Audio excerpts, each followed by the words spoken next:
오늘부터는 제4장 번성에 의한 성취.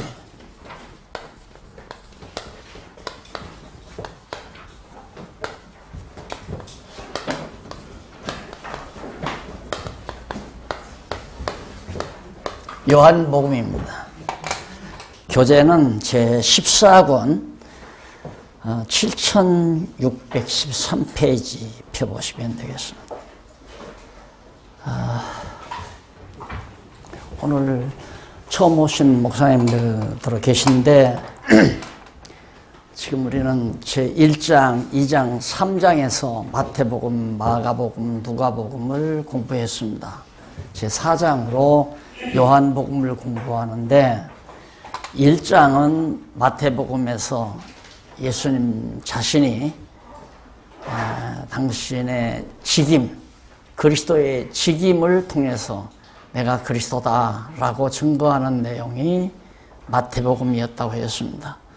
그 다음 마가복음은 예수님의 신분, 즉 예수님은 스스로가 당신이 하나님 나라, 하나님 아들의 신분을 지니고 있고 나라의 신분을 지니고 있고 속죄주의 신분을 지니고 있다는 그런 신분을 중심으로 당신이 그리스도라는 사실을 증거한 것이 마가복음이라고 했고요. 그 다음 누가복음은 제3장에서 예수님이 나아서 십자가에 못 박혀 승천하실 때까지의 행적을 통하여 당신의 사역을 통해서 내가 그리스도라고 증거한 내용이라고 말씀을 드렸습니다.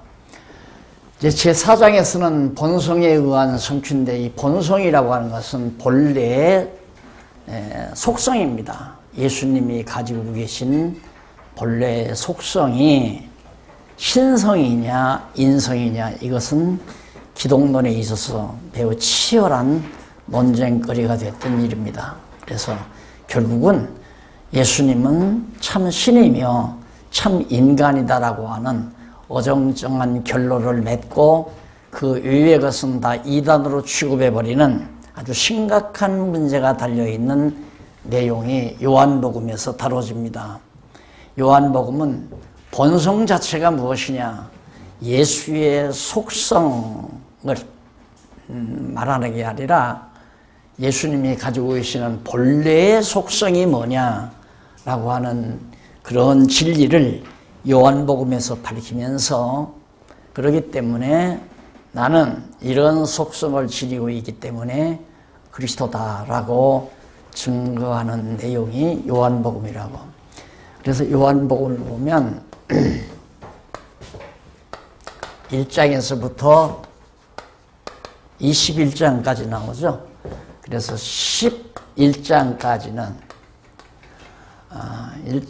1장에서 11장까지는 바로 철례라고 그러죠. 철례. 하늘로부터 오셨다 이 말입니다. 철례의 신분. 거기 보면 1장에서 11장까지는 철례의 신성, 하늘로부터 내려온 신성이다. 이게 이제 1장에서부터 11장까지 내용이고요. 그 다음 12장에서부터 21장까지는 이 교재에는 천귀라고 나와 있습니다. 천귀. 하늘로 돌아가셨다 이거죠. 근데 중국어에 능한 분이 그러는데 이런 경우는 천귀라는 말, 천귀라고 쓰기보다는 귀천이라고 바뀌는 게 좋다라고 하는 말을 하더라고요. 듣고 보니까 귀천이 맞는 것 같아요. 그래서 바로 하늘로부터 와서 하늘로 다시 돌아간다. 귀천의 신성. 하나님이기 때문에 하늘로 다시 돌아간다. 요한복음은 간단하게 두 파트로 하늘로부터 아버지께로부터 와서 아버지께로 돌아간다. 하나님 아버지께로부터 이 세상에 오셨다가 다시 하나님 아버지께로 돌아가신다. 간단히 요약하면 요한복음은 그렇게 총정리가 됩니다. 그래서 왜 예수님이 하늘로부터 오셨는가? 그 오신 근거가 바로 그 7613페이지 세 번째 문단 나오죠. 일찍이 여호와 하나님께서는 첫 아담을 하나님 자신의 형상대로 창조하여 생명이 되게 하시고, 그리고 그에게 세 가지 언약을 했다는 건 우리가 다 이미 익히 배웠잖아요. 그러니까 처음에 첫 아담을 창조한 것 자체가 둘째 아담이신 예수를, 하나님께로부터 왔다 하나님께로부터 가시는 예수를 하나님께로부터 세상에 보내신 이유다. 왜 첫 아담에게 언약하시고 그 아담에게 언약한 것을 둘째 아담이신 예수님을 통해서 이루어 주시려고 세상에 하나님의 아들로 세상에 보내신 거다. 또 뿐만 아니라 모형적으로는 아브라함에게 언약하시고 아브라함 언약대로 이스라엘 나라를 이루어줬죠. 마찬가지로 이건 모형이라고 그랬어요. 그것은 참 언약의 대상인 첫 아담의 언약을 둘째 아담 예수 그리스도를 통해서 이루어 가지고 하나님의 나라인 지상에 주님의 몸 된 교회를 바로 그리스도, 예수는 그리스도라고 하는 진리반석 위에 세워주실 것을 지금 역사하시려고, 세워주실 것을 섭리하시려고 둘째 아담 예수를 바로 아버지 하나님께로부터 왔다가 다시 하나님께로 돌아가는 천례 귀천, 그러니까 하늘로부터 왔다가 하늘로 다시 돌아가는 그런 그리스도 사역을 요한복음에서 소개하고 있다. 자, 그 다음 넘어가서 보면 1절 7615페이지 제1절 천례의 신성에 의한 성취입니다. 이 부분이죠. 천례의 신성에 의한 성취인데 여기에서 그 내용 가운데 1장에서 5장까지 6장에서 11장까지 이렇게 둘로 또 나뉘어집니다. 두 파트로. 그래서 그 내용 가운데 1장에서 5장은 구주 신성, 구주. 여기서 구주. 세상을 구원하는 주라 이 말이죠. 구주의 신성에 의해 성취함으로 예수가 그리스도라는 걸 증거하고, 6장에서 11장은 생명과 참빛에 의해, 여기는 생명, 참빛, 생명과 참빛에 의해서 신성임을 증거하는 겁니다. 그러니까 하나님은 빛의 근원이시다. 하나님은 생명의 근원이시다. 생명과 빛의 근원이 하나님이다. 그래서 예수님 자신이 생명이시요 예수님 자신이 참빛이라고 증거하는 것은 내가 하나님과 같은 신성을 지니고 있는 존재라고 하는 것을 증거해 주기 위한 내용이다. 그러니까 그동안 이제 복음서 마태, 마가, 누가복음을 공부하셔서 성경이 얼마나 간단명료하고 쉽고 확실한가를 아마 많이 느끼셨을 겁니다. 요한복음도 따지고 보면 내용이 복잡한 것 같지만 정리해 놓고 보면 이렇게 간단하다. 크게 정리하면 하늘로부터 왔다가 하늘로부터 가시는 신성을 지니고 있는 그리스도다. 이것을 증거하는 내용이고, 그 가운데 전반부인 1장에서 11장까지는 바로 구주의 신분, 그 다음 생명과 빛의 신분을 통해서 내가 하나님과 같은 신성을 지니고 있다라고 하는 거죠.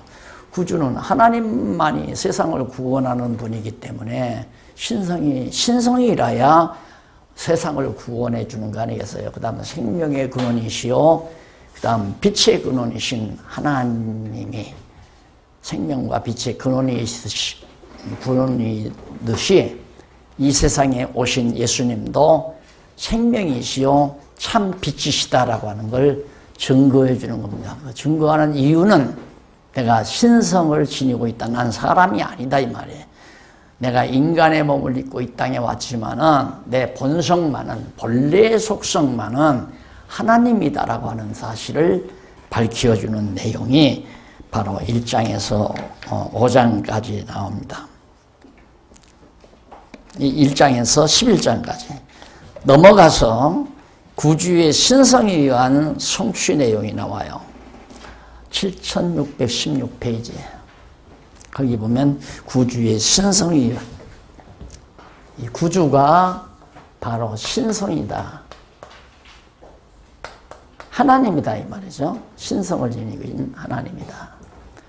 이 생명과 빛은 물론 하나님의 생명의 근원이시지만은 참 빛도 하나님께서 태초에 빛이 있으라 명하잖아요. 창조할 때 빛이 있으라 했을 때 그 있으라는 빛이라는 말로 번역하는 것이 훨씬 더 올바른 번역입니다.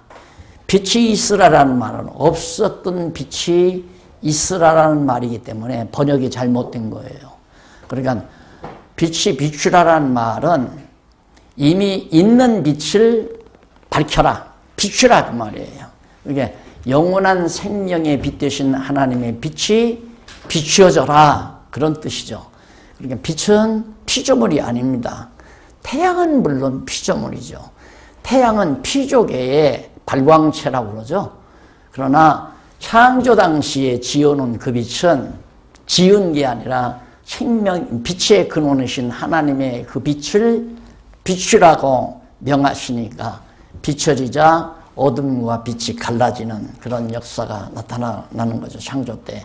그러니까 빛이 비추라라고 하는 그 빛 자체도 바로 참빛 되신 그리스도에 대한 하나의 표상으로 아담도 오실 자의 표상이라고 그랬죠. 첫 아담도 오실 자의 표상이고 빛이 비추라라고 했던 창조 당시의 빛도 예수 그리스도에 대한 하나의 표상으로 우리가 볼 수가 있습니다. 이래서 우선 1장에서 5장까지 내용 가운데 1장에서 2장 요 내용 가운데죠. 요 내용 가운데 1장에서 2장은 구주의 신성입니다. 구주 신성에 대한 확증입니다. 구주가 신성을 지니고 있다는데 신성 확증, 하나님인가 하나님이 아닌가를 확증해 주는 내용이 1장과 2장에 나와요. 그러면 그 내용을 우리가 정리해 보면 먼저 누가 증언하느냐 하면 1장에서 1장 1절로 14절에 보면 7장 6절로 7618페이지죠. 양쪽 가로 1번.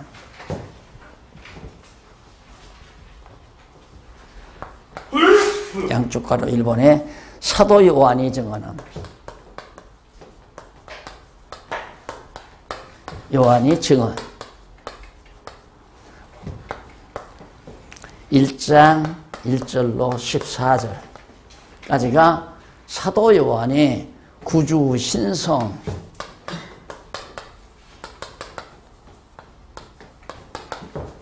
대한 확증,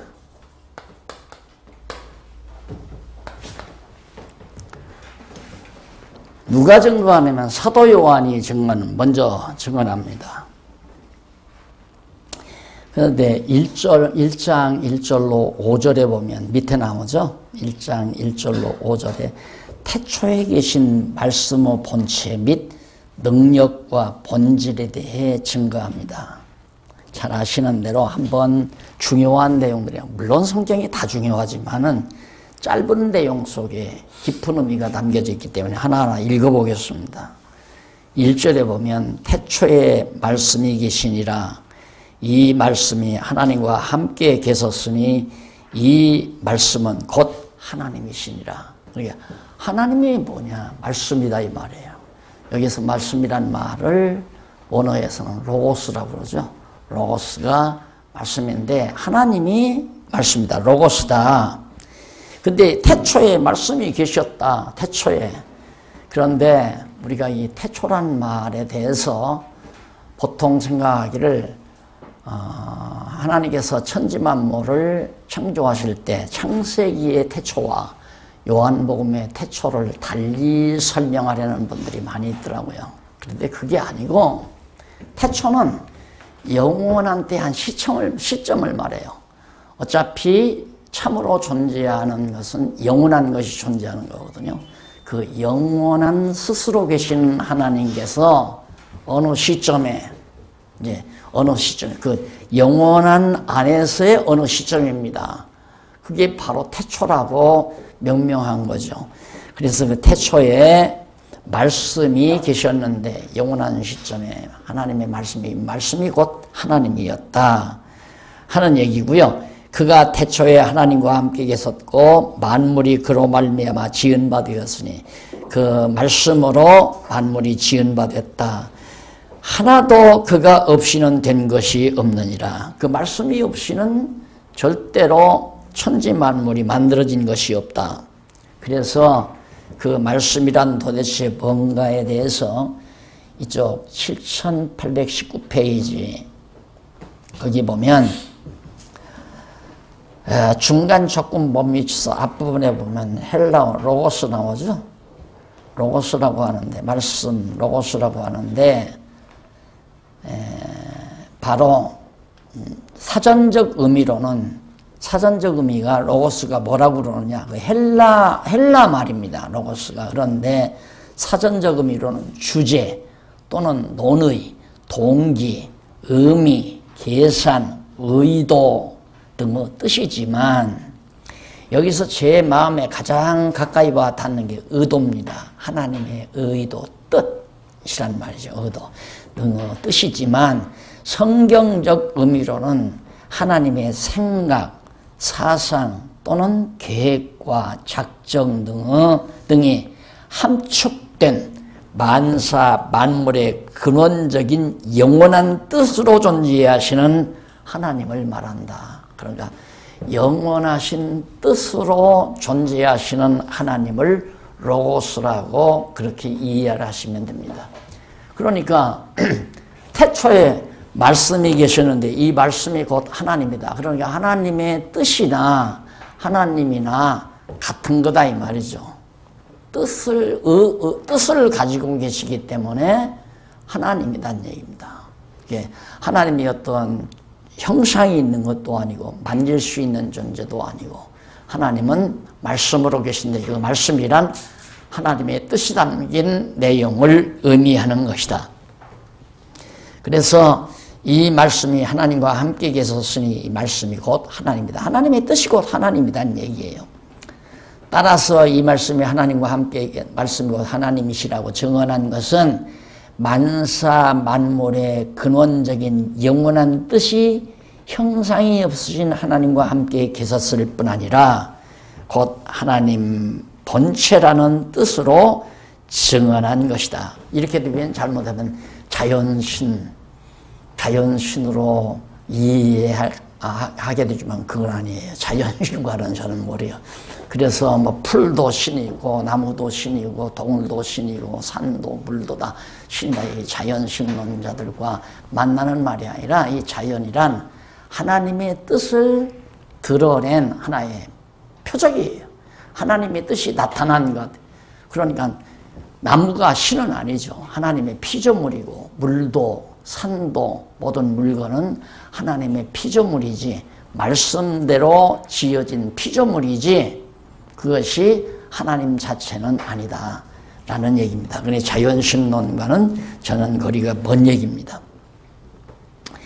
그래서 거기 이제 태초라고 하는 말 이게 영원하신 하나님이라고 생각을 하십니다. 영원한 하나님은 계시지 않은 데 없고 역시 모르시는 것이 없고 전지전능하시며 무소부재하시다. 계시지 않은 것이 없고 능력이 없는. 그러니까 영원 안에 가득 그러니까 영원한 하나님이에요. 영원하신 하나님. 그때 이제 태초라고 했는데, 태초. 이 영원 안에서 한 시점을 말하는 거죠. 태초. 이제 태초에 말씀이 계셨다.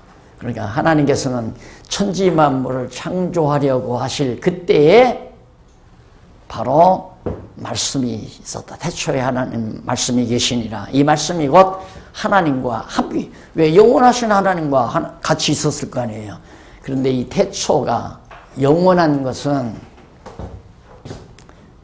시간, 공간, 형상이 없잖아요.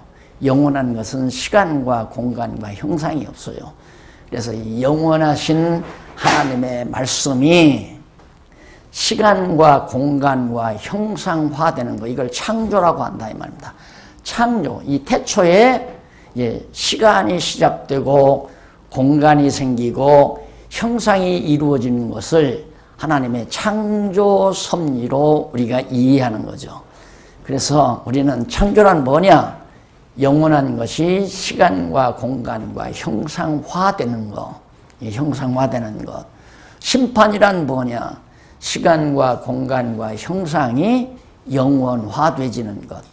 그래서 영원하신 하나님께로부터 시간 세계가 나오고 이 영원한 하나님으로 말미암아 시간 세계가 존재하다가 운용되다가 다시 영원한 세계로 돌아간다. 이것이 우리 기독교 세계관의 요약이라고 그러죠.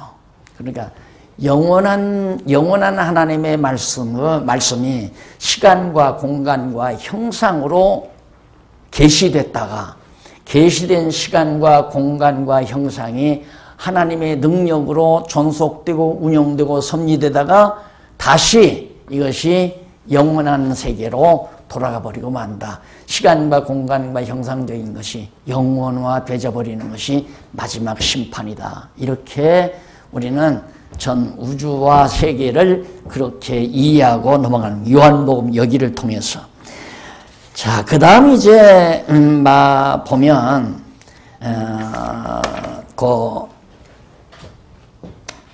7619페이지 밑에서부터 6째 줄 바꾼 데 보시면, 그리고 만물이 그로 말미암아 지은 바 되었으니 지은 것이 하나도 그가 없이는, 말씀이신 하나님이 없이는 된 것이 없다. 이루어진 것이 없다. 모든 만물이 다 시공형화되어진 모든 천하 만물이 하나님으로 말미암아 지어졌다. 이는 만사 만물이 근원적인 영원한 하나님의 뜻이 없이는 그 어느 것도 존재하지 않는다는 의미로 증언한 것입니다. 다시 말하면 말씀이신 하나님께서 지니고 있는 창조의 능력에 대해 증언한 겁니다. 그리고 이어서 그 안에 생명이 있었으니 이 생명은 사람들의 빛이라.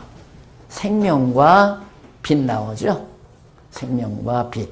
그 안에 하나님 안에 생명이 있고 이 생명은 사람들의 빛이 곧 생명이다 라는 얘기입니다. 그러니까 우리가 전기등, 전기불빛하고 태양빛하고 다 다른 광선, 이게 다 다르잖아요.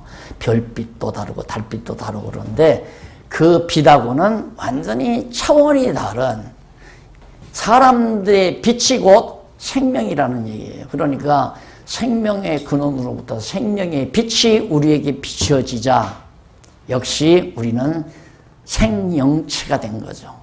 하나님께서 인간에게 생명의 기운을 불어넣었다고 그랬죠. 자, 전기, 기자, 생기, 생명의 기운이 생기고, 전기의 기운이 이제 전기로 터빈을 돌리고, 전기의 능력으로 이제 엔진을 돌려서 자동차가 달리게 하고, 전기도 기가 있지만은 생명 자체가 기운을 가지고 있다. 그래서 생명의 기운을 우리 인간에게 불어넣어서 우리 인간은 생명의 능력으로. 그래서 알파고로 되어 있죠.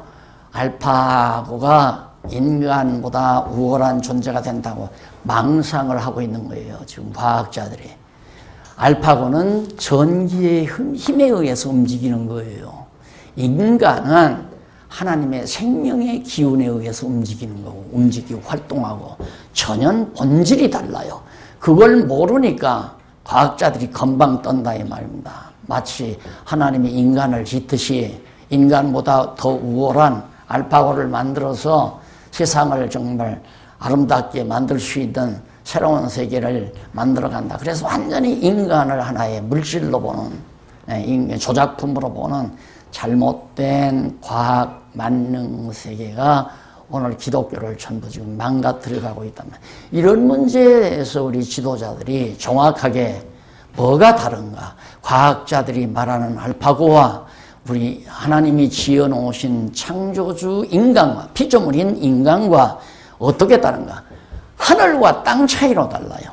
전기라고 하는 것은 터빈을 돌려서 생산하는 하나의 기운을 전기라고 말하지만은 하나님은 영원자존하신 생명의 본체예요.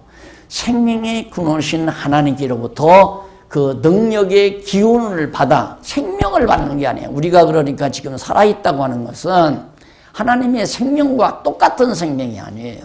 그 생명으로부터 공급받는 하나의 목숨이죠. 목숨. 피조물의 생명. 이 생명은 창조주의 생명이고 우리 인간이 가지고 있는 생명은 피조물로의 생명이니까 엄밀히 말해서 이 생명과 이퀄이 아니란 말입니다. 차원이 다르죠. 피조물이고 이건 창조주의 생명이고 전혀 다르잖아요. 빛도 마찬가지예요. 우리가 태양빛을 보지만 태양빛은 저것은 피조물의 빛이지만은 본래 빛의 근원이신 하나님의 빛은 생명의 빛이에요. 생명과 관련이 있다 이 말입니다. 빛은 하나의 광선, 이 태양도 빛 속에 뜨거운 열이 있잖아요. 열기. 그래서 빛도 역시 빛의 기운이 열기로 나타나죠. 열기로. 다 기와 관계가 있는 겁니다. 이 기와. 이것이 하나님의 능력의 기운이라고 생각하면 틀림이 없습니다. 그래서 제가 이런 문제에 대해서 조금 이렇게 반짝이기에 야, 내가 한 40대만 돼도 물리학을 한번 도전하고 싶다라고 했던 말이 그래서 그런 겁니다. 물리학은 아무리 얘기를 해도 결국 생명의 근원이신 하나님, 빛의 근원이신 하나님에게로 나갈 수가 없어요. 물리학만 가지고는. 그러나 성경을 알고 물리학을 하게 되면 성경과 과학은 짜스로 딱 들어맞을 거라는 확신을 제가 가지고 있어요. 왜? 근원이신 생명의 빛에 의해서 모든 만물이 다 존재하는 거니까 만물이 다 생성하고 자라서 열매를 맺고 하는 모두가 다 기의 작용이란 말입니다. 기울의 작용. 직이라고 그러잖아요. 나무를 땅에다 심어놓으면 나무가 자라요. 왜? 지기를 받아서 자란다고 해요. 지기만 받는 게 아니라 태양으로부터 태양 열기를 받아야 돼요. 기운을 받아야 돼요. 그래서 지기와 태양 열기가 만나가지고 나무가 자라서 열매를 맺게 되는 거란 말입니다. 전부가 기의 작용이에요. 이 기가 근원적으로 생명과 빛으로부터 하나님으로부터 기가 주어지는 것이다. 그래서 우리 인간에게는 인간의 기가, 동물에게는 동물의 기가, 초목에게는 초목의 기가, 광물에게는 광물이 존재할 수 있는 기를 하나님께서 작용시켜서 우주와 만물이 존속해 하는 거거든요. 그래서 바울이 아덴에 가서 설교할 때 너희가 아지 못하는 신을 내가 알려주겠다 그러면서 우주와 만물을 지으신 창조주 하나님께서는 만물과 호흡을 우리에게 거저 주시는 자다. 천지와 만물을 지으신 하나님께서, 창조주 하나님께서. 그러면서 우리는 그를 힘입어, 기력이죠? 기력. 힘입어 살며 운동하며 살고 운동하며 존재한다. 있다. 내가 이렇게 존재하는 것도, 움직이는 것도, 내가 살아있는 호흡을 하며 숨쉬는 것도 다 생명의 근원이신 하나님을 힘입어서 살며 움직이며 존재한다. 완전히 신관과 인간관이 정확하게 근본적으로 딱 자리 잡잖아요. 이 선에서 인간이 설명되고 하나님이 설명이 돼야 돼요. 그런데 이 기본을 흔들어 놓고 마치 하나님이 하시는 일이 있고 내가 내 마음대로 하는 일이 있다고 생각하는 엄청난 착각을 인간들이 하고 사는 거죠. 예, 근본을 모르니까 정리가 안 되는 거예요. 그래서 알미니안주의도 생기는 거고 완전히 펠라기안주의도 생기고 신은 필요 없다. 신은 우리를 지어놓고 멀리 떨어져서 지금 낮잠 주무시고 있으니까 내 스스로가 내 의지력으로 내가 살고 움직이고 내가 내 스스로가 존재하는 거다. 이런 철저한 인본주의가 자리 잡아서 하나님을 배도하는 어두운 세상을 만들어가고 있는 거죠. 그래서 요한복음이 참 남들은 요한복음이 아주 쉽다고 그러지만 요한복음에는 하나님의 신성을 설명할 수 있는 고도의 진리가 많이 담겨져 있습니다. 그래서 거기에 태초에 계신 말씀은 본체에 나왔죠. 본체가 나오는데 그 아까 말한 대로 바로 로고스, 이 본체, 본래 하나님과 같이 있었다. 그 다음 이제 1장 6절로 8절에 보면 하나님의 보냄을 받은 세례 요한의 임무에 대해서 하나님께서 보내신 세례 요한이 해야 되는 임무가 뭐냐면 하나님께로서 보내심을 받은 사람이 났으니 이름은 요한이라. 사도 요한을 말하죠. 저가 증거하러 왔으니 뭘 증거하러 왔나? 곧 빛에 대하여. 이 빛을 말합니다. 참빛. 빛의 근원이신 하나님께 대하여. 그리고 빛으로 세상에 왔군. 그러니까 요한이 조금 있으면 그 말을 해요.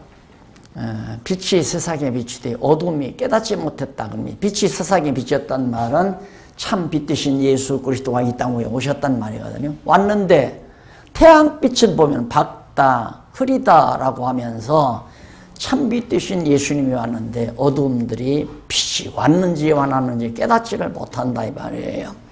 그걸 얘기하면서 거기 나와요. 빛에 대하여 증거하고 모든 사람으로 자기를 인하여 믿게 하려 함이라. 그는 이 빛이 아니요 이 빛에 대하여 증거하러 온 자라. 누가? 세례 요한이. 그러니까 나는 세례 요한은 아니 뭐야 이게 사도 요한이죠.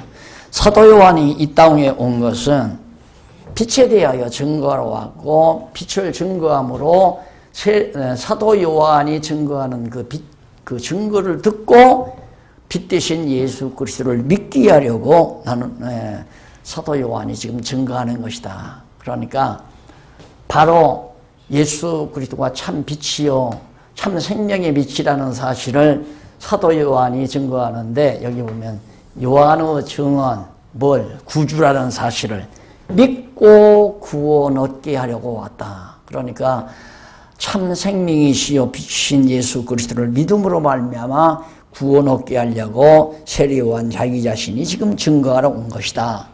그러면서 9절로 14절 보면 7621절 21페이지 1장 9절로 14절 참 빛의 능력과 하나님의 독생자 신성의 영광을 증언합니다.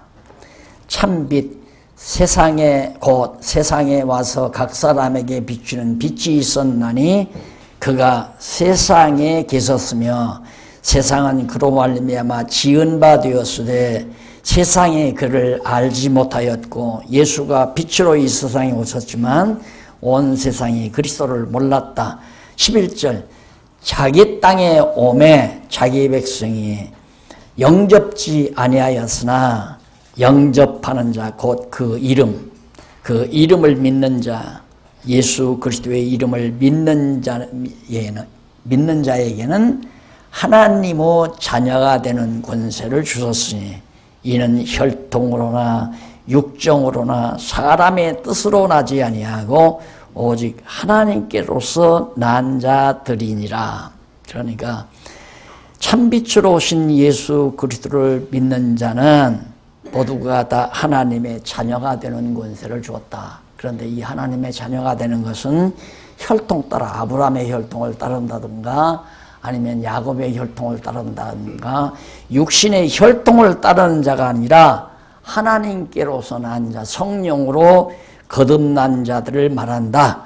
그러면서 14절 말씀이 육신이 되어 우리 가운데 거하심에 우리가 그 영광을 보니 아버지의 독생자의 영광이요 은혜와 진리가 충만하더라. 말씀이 육신이 됐다. 태초에 계신 말씀이라고 그랬죠. 예, 태초에 계신 말씀이 육신을 입고 이 세상에 오셨다. 예수님께서 육신을 입고 말씀이 육신이 되어서 그러니까 본성은 말씀이시고 육신을 입고 육신이 되어 말씀이 육신이 됐다는 말은 계시됐다는 얘기죠. 그러니까 계시된 육신은 말씀과 본질이 달라요. 말씀은 본질이고 육신으로 입고 오신 예수님은 피조체나 같단 말입니다. 계시체. 시공형화되어진 계시체와 같아요.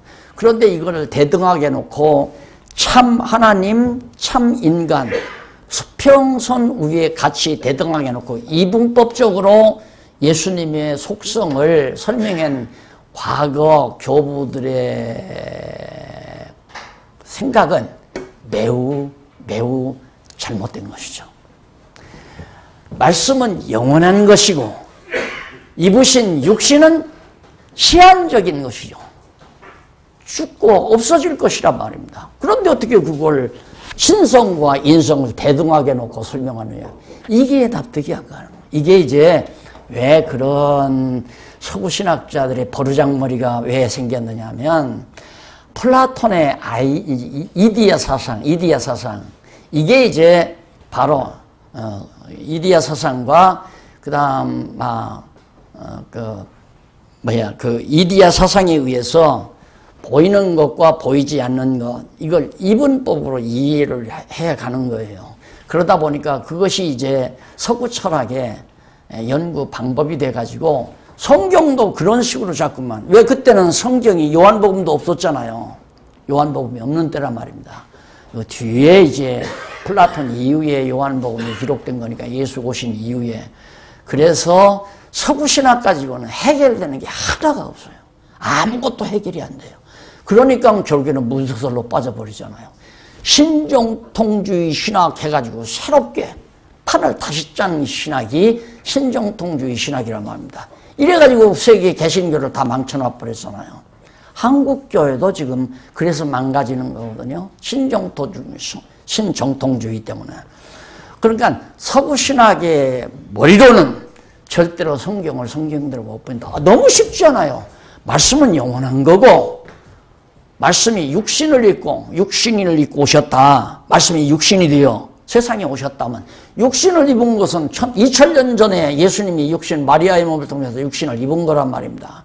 육신이라고 하는 것은 계시체를 말하는 거고 시공형을 지니고 있는 계시체를 말하는 거고 말씀은 영원한 존재인데 이걸 대등하게 이분법으로 설명해서는 안 되는 얘기다. 천하없이도. 그러니까 그 사람들은 이제 이렇게 생각한 거죠. 우리처럼 말씀이 육신이 되었다. 성경이 있는 대로 그대로 이해하면 되잖아요. 그런데 하나님은 신이시다. 말씀이다. 이 말이죠. 하나님은 신이시다 하는 놈도 이단이야. 아니다. 하나님은 인간이다. 그것도 이단이고.